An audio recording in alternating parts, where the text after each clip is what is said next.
Hello, meu nome é Morena dos Anjos e esse é o Dicas, um canal para compartilhar com vocês minha paixão por obras de terror. Eu tardo, mas não falho, tô aqui pra gente conversar sobre Missa da Meia-Noite, uma nova série de terror que saiu lá na Netflix.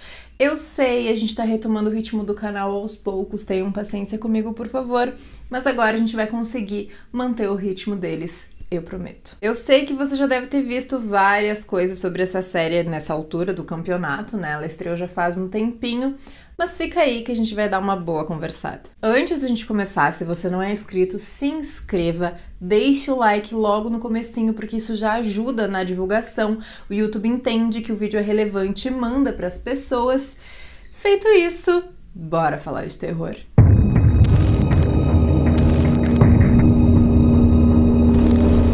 Lembrando que de início eu conto a premissa, faço uma análise aí com o que eu senti, com o que eu vi, com o que eu achei da série e depois, quando eu for falar sobre a história que vai ter spoilers, eu aviso. Bom, a série começa com a cena de um homem num acidente de trânsito e ele visivelmente matou uma mulher. Ele acaba indo preso, fica 4 anos na prisão, sai incondicional e vai para casa dos pais, que fica numa ilha onde ele cresceu. Lá, a maioria dos moradores é adepta da religião católica, são muito religiosos, inclusive o monsenhor da cidade, que é um homem bem velhinho, tá voltando de viagem para seguir com as missas. Porém, alguma coisa aconteceu com ele e quem vem no seu lugar é o padre Paul, um padre bem mais jovem, para substituir ele e tal. A gente acha ele meio estranho logo de cara. E algumas coisas acontecem para que a população também fique com o pé meio atrás. No entanto, ele é muito bom com as palavras, a missa é maravilhosa e depois de um certo milagre, ele acaba caindo nas graças do povo. We tend to dislike mysteries. Missa da Meia-Noite, então, é uma série que estreou agora na Netflix. Em 2021, ela foi criada e dirigida pelo Mike Flanagan, o mesmo de A Maldição da Residência Hill, A Maldição da Mansão Bly, aquele filme Rush, Jogo Perigoso, já falamos sobre ele aqui. E de todas essas obras que eu comentei agora, Missa da Meia-Noite é a minha favorita. Porém, algumas pessoas podem não gostar tanto, porque como já é de costume desse diretor, ela é bastante lenta e tem uma carga dramática muito densa, tá? Então, pra quem vai esperando só um gorzão, um terrorzão mais tradicional, pode ser que não curta tanto. Mas assim, se você já viu outras coisas dele e gostou, vai na fé, né, que ironia, que vai dar boa. Uma outra coisa bem característica dele é a produção, sempre impecável, belíssima, composição das cenas, paleta de cores, que na maior parte do tempo é fria, né? Bem naquele aspecto de ilha mesmo, no inverno, mas tem uns contrapontos de um entardecer, de um amanhecer, aquele céu bem laranja que fica muito bonito, e umas sacadas visuais que, assim, você vê aquilo, te remete a algo instantaneamente. Você já viu isso em outro lugar, porém não dessa forma. Eu vou comentar melhor lá na parte com spoilers, mas assim, só pra você situar do que eu tô falando, os olhos dos gatinhos. Falando em gatinhos, as únicas, acho que 2 coisas que me incomodaram na série foi como gostam de matar bichinhos, eu fiquei realmente incomodada. Tem umas cenas bem tristes, assim, tá, em relação a isso, então já fica aí a avisade. E o trabalho de maquiagem usado pra envelhecer atores, não sei, eu achei que ficou muito exagerado, porque alguns funcionaram, mas outros a gente já viu em outros filmes, outras séries, enfim, outros lugares, produções bem melhores. Eu não sei até se não foi proposital, sinceramente. Já deixa aí nos comentários o que você acha, se você sabe do que eu tô falando. Mas é aquela coisa, né? Me incomodou visualmente falando isso da maquiagem, né? Pra deixar eles mais velhos. A gente vê que são atores jovens envelhecidos, mas também não assim me deixou incomodada a ponto de não conseguir prestar atenção em outras coisas. Até porque a série te traz muita informação o tempo inteiro. Não tem como você se fixar numa coisa assim, única e exclusivamente. Outro ponto que é uma personalidade do diretor é o uso da câmera, principalmente em relação a planos sequências. Existe bastante na série, mas acho que o maior deles é naquele episódio da praia, da beira da praia. Plano sequência é quando uma cena é gravada sem parar.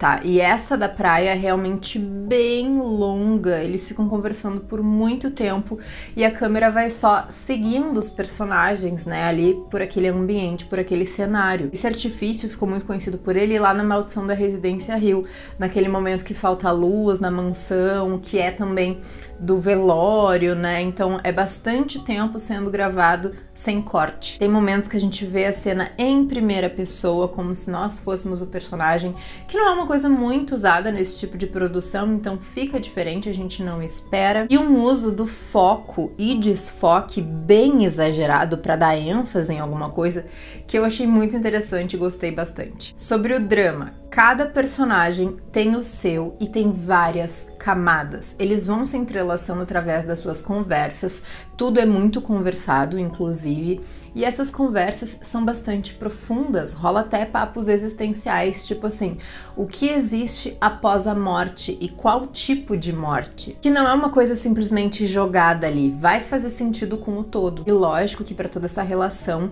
a escolha do elenco foi muito pontual, todos os atores, atrizes, enfim, eles estão muito, muito bem, não tem ninguém que você veja esse aí não deu tanto conta do recado. Não, tá todo mundo impecável. Em especial a Samantha Sloyan, que faz a Bev. E assim, ela consegue nos tirar do sério. A mulher tá demais, é a minha personagem favorita. Ódio, amo. Sabe aquela história? Pois é. Então, né, são várias coisas que eu comentei com vocês, muito boas. Mas de tudo, o que mais me deixou, assim, encantada, né, vamos falar dessa forma, foi que a série nos mostra que tudo depende do ponto de vista. Você vai assistindo e fica se perguntando, meu Deus, não é possível que esse povo esteja pensando dessa forma.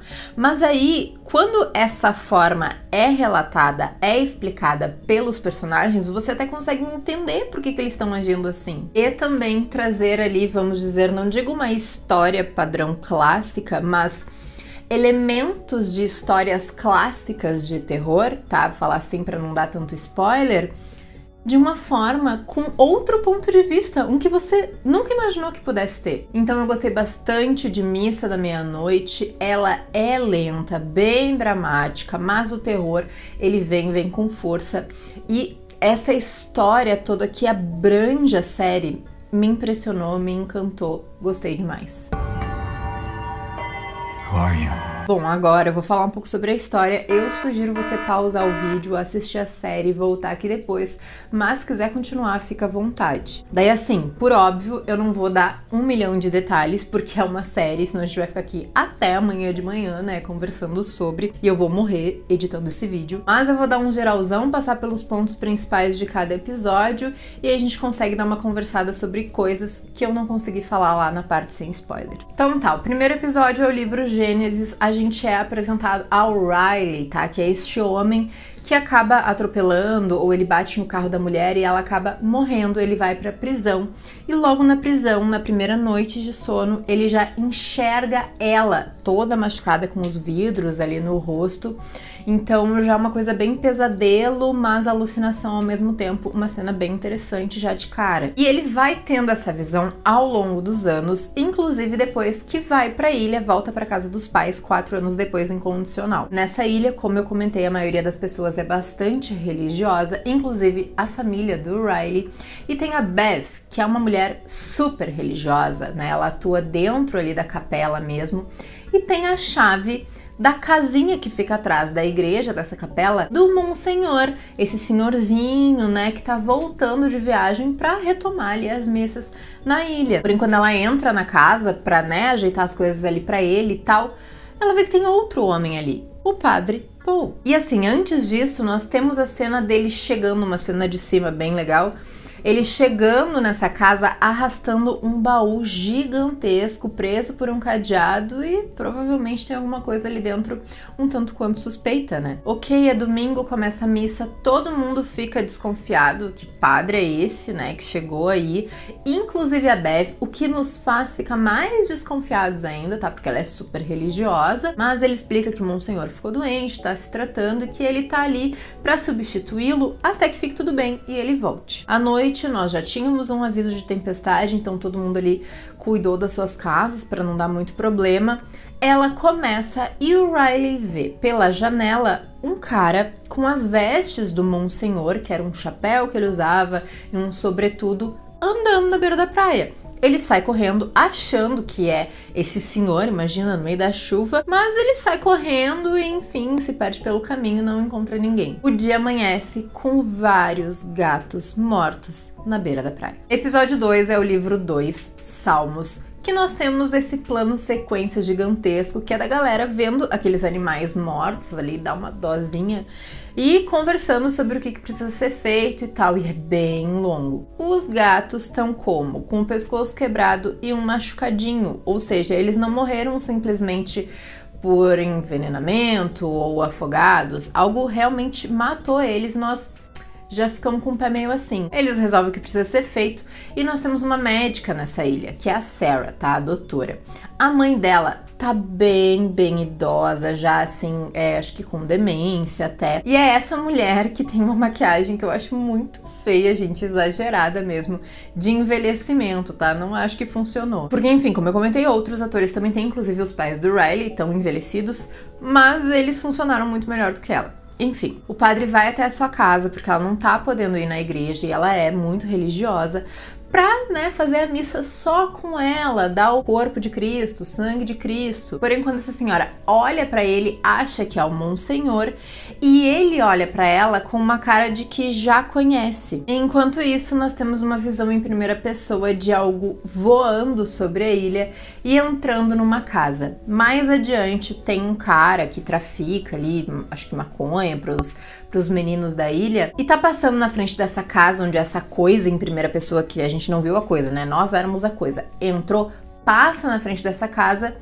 entra, né? É chamado e aí, enfim, algo acontece com ele. Então, ok, nós temos de fato uma criatura nessa história. E não só isso, no dia seguinte, na missa, o padre faz uma menina que usava cadeira de rodas andar com as próprias pernas.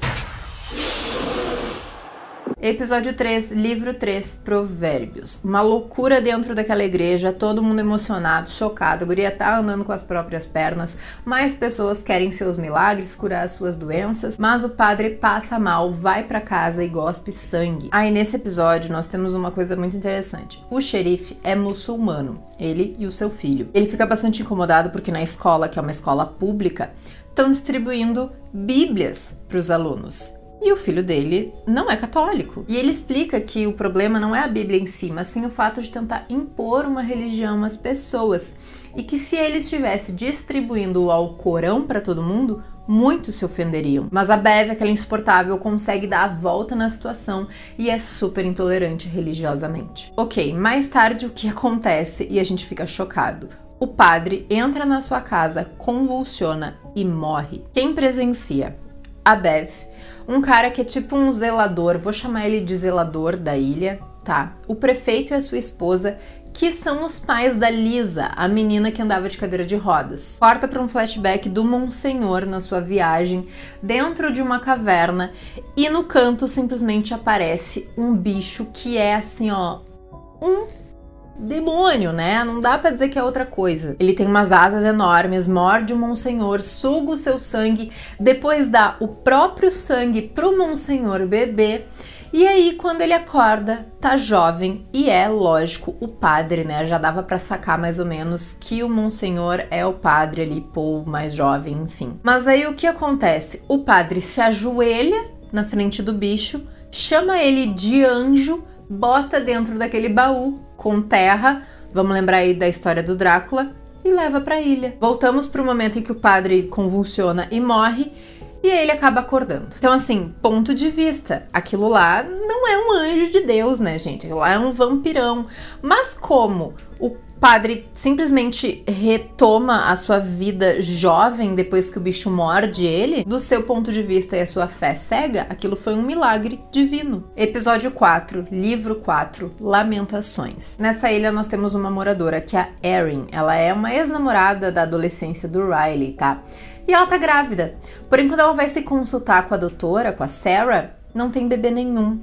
E simplesmente nunca existiu bebê É o que o corpo dela tá dizendo, mas ela tava grávida, nós já tínhamos visto outro ultrassom, né, o bebezinho e tal, o pé do bebê. Junto a isso, a mãe da doutora tá cada vez melhor da cabeça e fisicamente mais jovem. Mas não é só isso não. A doutora coletou sangue da Erin, deixou ali naquele negocinho, tubinho de ensaio, e o sangue começa a borbulhar e explode o tubinho. Nós temos uma cena de foco bem exagerada e muito legal aqui. A Bev no outro dia vai ver o padre como ele tá, que na verdade tá super estranho, tá fugindo da luz do sol porque ele se queima, tá se curando muito rápido também, ou seja, vampirão mesmo. Porém, nenhum deles vê dessa forma, e a Bev já se deu conta que ele é o Monsenhor e tá levando isso como um milagre. À noite nós temos um outro personagem que é um alcoólatra e agora ele tá tentando, né, parar de beber e tal. Ele vai até a casa do padre pra conversar, mas aí o padre tá precisando o quê? De sangue, né, minha gente? E acaba sugando ali o cara mesmo. Porém, no dia seguinte, a Bev vai lá, vê aquela situação e simplesmente tá tudo certo, você precisava fazer isso, porque afinal de contas, você é um profeta de Deus, é um anjo de Deus, sei lá eu, né? O padre em si, ela não tá sabendo daquele bichão ainda. E dá um jeito de resolver aquele corpo ali, tudo certo, não foi nada. Nesse momento, a gente já tá... Opa, como assim? As pessoas estão achando que tá tudo bem. E elas dão explicações que dá pra entender, porque a fé cega move montanhas. Mas tá, finalmente já é noite de novo, o padre vai até um salão que tem ali do lado da capela, e aí entra o bichão, né? Usando o quê? O sobretudo do Monsenhor e o chapéu que o padre colocou nele pra ele poder andar de vez em quando pela ilha. Por isso, aquela vez o Riley viu lá da janela, enfim. E esse vampirão tá colocando o próprio sangue dentro da garrafa que o padre usa pra dar ali, acho que é comunhão que chama, pras pessoas durante a missa. Então elas bebem um golinho do sangue do bicho. Por isso que algumas estão com a sua visão melhorando, não sentem mais dor nas costas. O bebê da Erin sumiu, lógico, porque depois nós temos uma explicação ali que a gravidez é muito, entre aspas, um corpo estranho dentro do corpo da mulher e ele tenta, né, expelir aquilo ali até entender que ok, faz parte. Então, o sistema imunológico, que agora tem o sangue do vampiro, expeliu o bebê. Mas aí o que rola? O Riley acaba indo lá no salão bem no momento que o bicho tá lá e é atacado.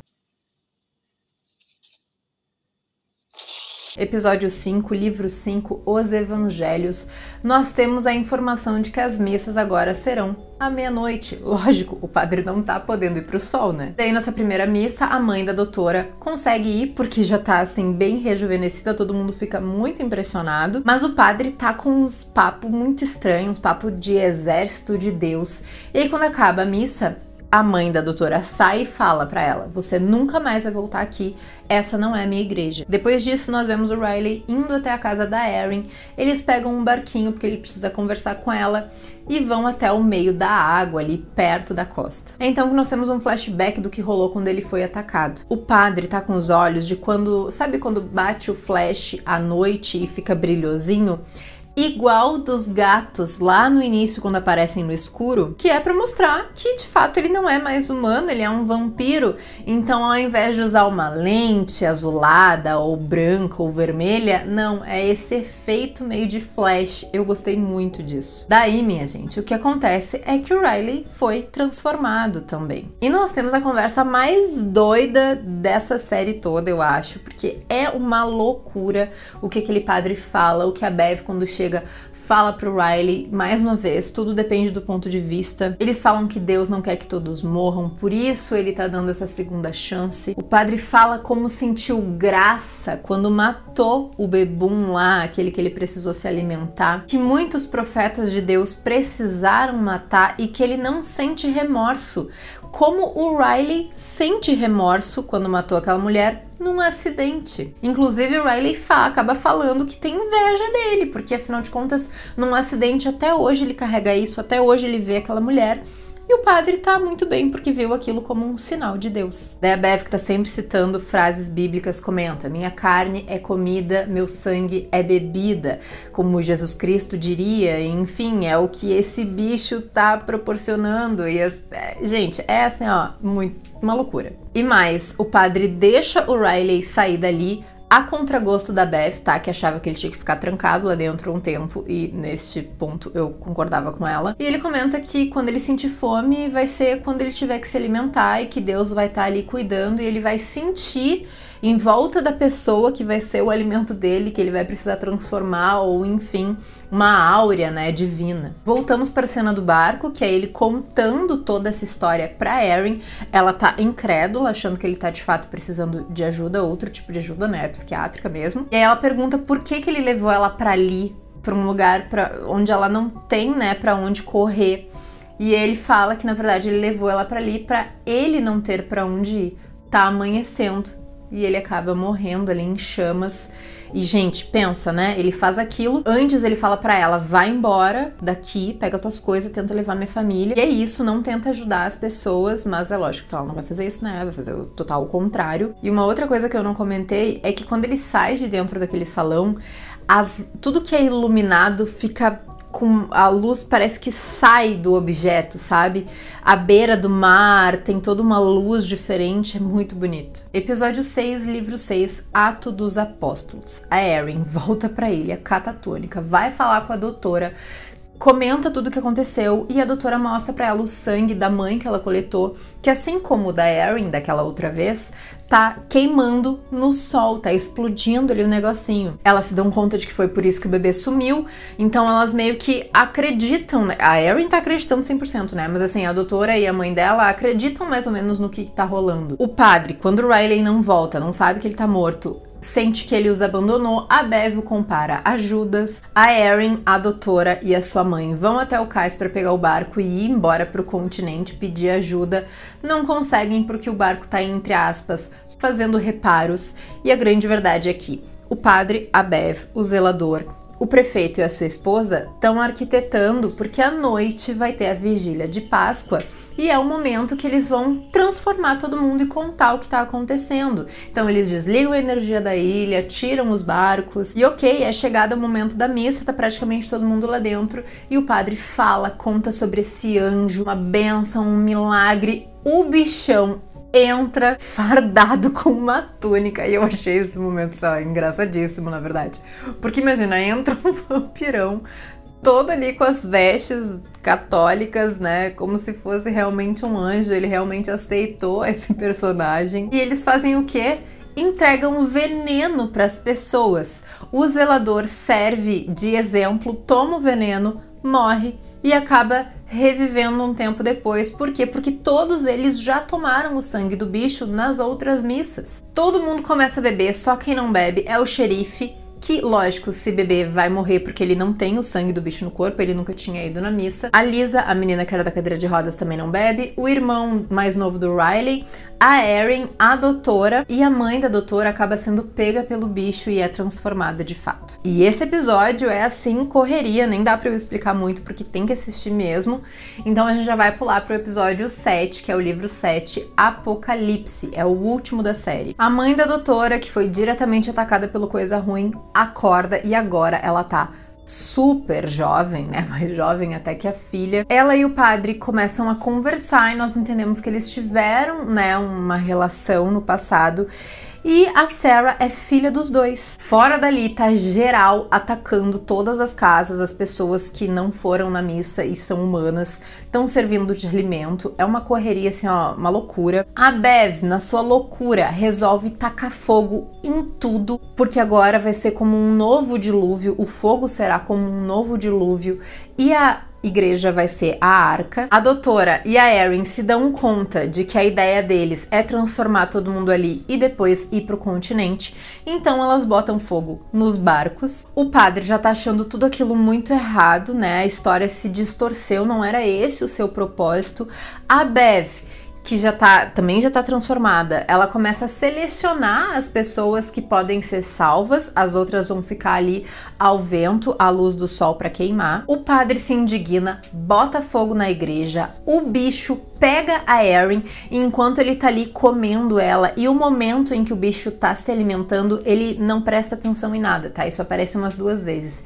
Então ela com uma faca começa a cortar as asas dele, ele nem se dá conta porque tá ali fissurado no sangue dela. Começa a amanhecer, não tem mais nenhum lugar pra galera se abrigar do sol, porque afinal de contas tudo pegou fogo. O bicho saiu voando da ilha, mas não vai conseguir chegar no continente porque tá com as asas ali tudo rasgada. Todos que tinham sido transformados acabaram morrendo queimados, os que não foram morreram de uma outra forma antes. Sobrou só o irmão mais novo do Riley e a Lisa, a menina que usava cadeira de rodas, porque eles pegaram uma canoinha e foram até o meio da água e eles não estavam transformados. Porém, daí a Lisa olha pra ele depois que amanhece e fala: eu não sinto as minhas pernas. Ou seja, eu interpretei que o bicho de fato deve ter morrido, porque aquele milagre veio do sangue dele. Então, como ele não existe mais, né, o milagre se desfez, enfim. Ufa, terminamos. Isso que eu falei que eu não ia falar muito, mas um tanto quanto impossível. O que vocês acharam de Missa da Meia-Noite? Comentem aí tudo que quiserem, deixem a opinião de vocês, quero muito saber. Me sigam lá no Instagram, @morenadosanjos, Dicas dos Anjos oficial também. Muito obrigada por terem assistido até aqui e até a próxima.